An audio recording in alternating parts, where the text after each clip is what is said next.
So the clouds are getting darker and darker for Boeing's Dreamliner. Take a look at this graphic. It shows the lithium-ion battery from an All Nippon Airways flight when it overheated, next to how it looks when it's functioning correctly. That's not good.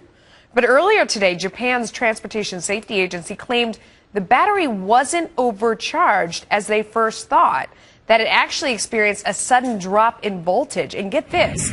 U.S. investigators say they haven't seen any signs of overcharging on a Japan Airways flight there either. So it begs the question, what's the problem? And can we rely on all these batteries at all?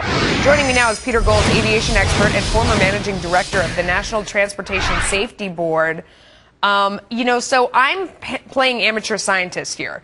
It seems like there is a lithium-ion battery involved in a lot of things that stop working. Are they dangerous? Do we not understand how they work? Or is it a coincidence? What do you think? Well, there's no question that these batteries, particularly in the new Dreamliner, are a challenge. This is a radically different airplane. It's got two of these big batteries, 32-volt, 8-cell batteries that drive the power in this plane. And that they've eliminated one cause, potential cause, probably good news. They're going to keep going at this in a methodical way until they find out what happened and then make a fix.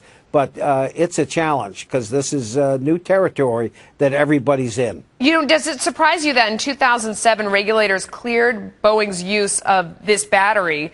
Even though they knew it was flammable, they decided it was safe to let the lithium-ion battery burn if it caught fire midair, as long as the flames were contained and the smoke and fumes were vented properly.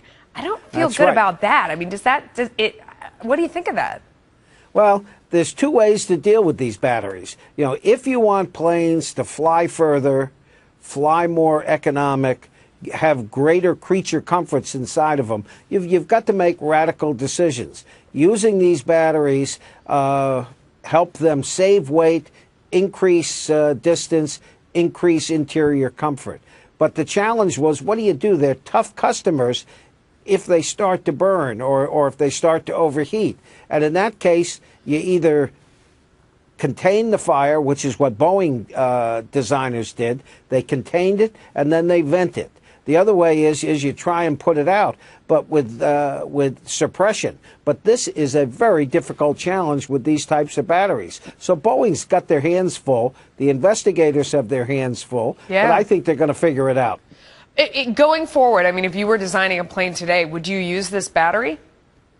Well, I think the answer is yes. Airbus is moving forward with their own advanced version, the A350. That's going to rely on increased electronics. They're going to have to rely on lithium batteries as well. They may take a different approach. They may look towards suppression as opposed to containment.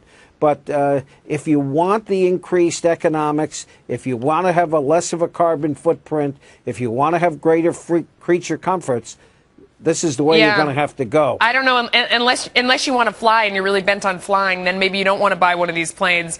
I know Michael Dell put in an order for a 787.